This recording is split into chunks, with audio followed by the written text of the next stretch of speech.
Everything Fatima Bosch has said about winning Miss Universe 2025, denies buying the crown and more.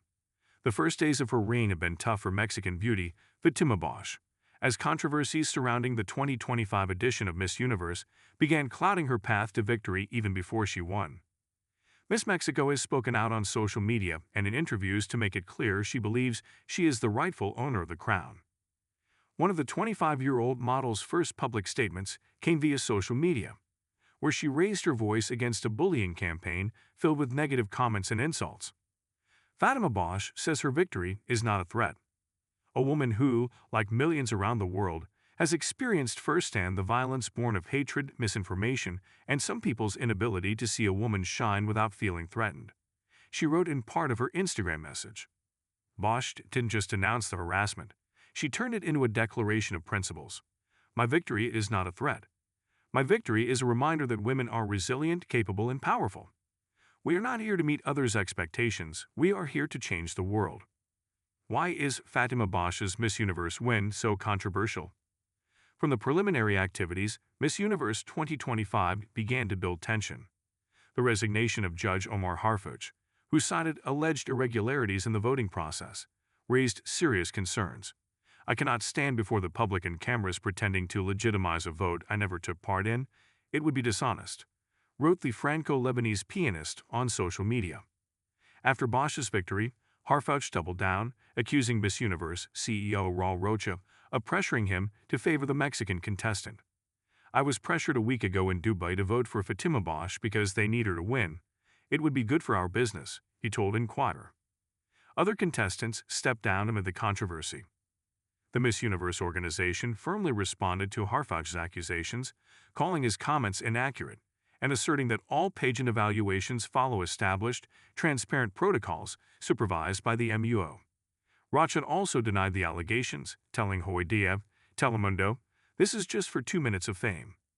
The controversy escalated when other contestants also resigned their titles, including representatives from Ivory Coast and Estonia, along with other judges and even national directors. Fatima Bosch says she will not give up the crown. I won. The Tipa-born model spoke with journalist Jessica Carrillo on Al Rodo Vivo, Telemundo, where she was asked if she'd consider stepping down and giving up the crown as a way to end the controversy. However, Bosch said that doesn't make any sense to her. Of course not, because I deserve this crown and this stash. The truth is, people can say a lot of things, but there's only one truth. I put in the same effort as my fellow contestants, made the same commitment, and went through the same challenges, and I won. Why would I give up something I worked for? Said Bosch. Fatima Bosch is hurt by the attacks on her and her family.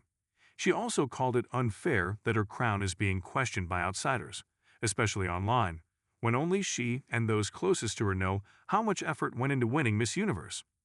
I'm 25 and I had never been in this kind of environment.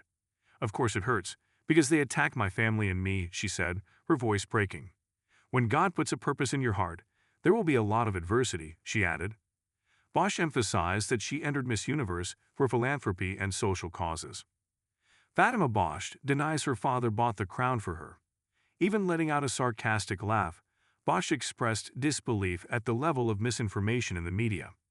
Speculation that her father, Bernardo Bosch, bought the crown through business ties with Raul Rocha. Allegations initially made by Omar Harfuch prompted her to speak firmly. It's not true. Just because a lie is repeated doesn't make it true.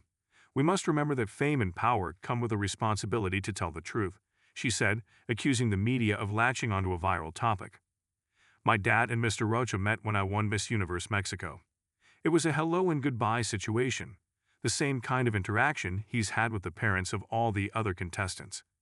Yes, it's tough, and out of caution, I didn't say anything when my reign began, especially because I was focused on charity work and the projects we're launching, Bosch explained. These are all lies, she reiterated.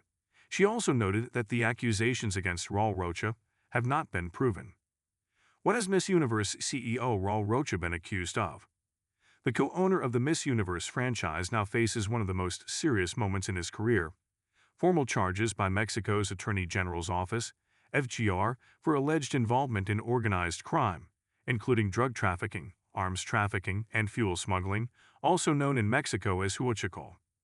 The accusations, first reported by Reforma, Infoba, and La Razón, placed the event producer and pageant executive at the center of a major high-profile federal investigation. Although Raja denied that his business dealings or legal issues are linked to Bosch's crowning, and even released a public statement clarifying his business ties with Pemex, the timing of the global Miss Universe scandal and his indictment has fueled suspicion, political narratives, and intense media scrutiny. In the same interview with Jessica Carrillo, Bosch addressed the accusations against her father as well, defending his legacy. "There never will be any proof because my dad is someone who built everything he has through hard work and sacrifice." Fatima Bosch asks fans to not politicize her reign. Finally, Bosch emphasized that as the new Miss Universe, her role is to be a voice for women, not to get involved in legal matters. "Don't politicize my reign, I have no political interests," she requested. She also pointed out that her reign has broken a mold, saying that for outsiders, it was easier to make her a target. "There has never been a miss this transparent, one who speaks up. I think I broke a mold that many didn't like. They preferred a Barbie who stays quiet." Fatima Bosch reflects on her clash with Thai executive Nawat Sirigriso. In an interview with ABC News, Bosch was asked about her confrontation with Nawat Sirigriso, the Thai director and executive who called her empty-headed during the sash ceremony. "He wanted to humiliate me in front of everyone, and I told him, 'You can't talk to me that way,'" she emphasized.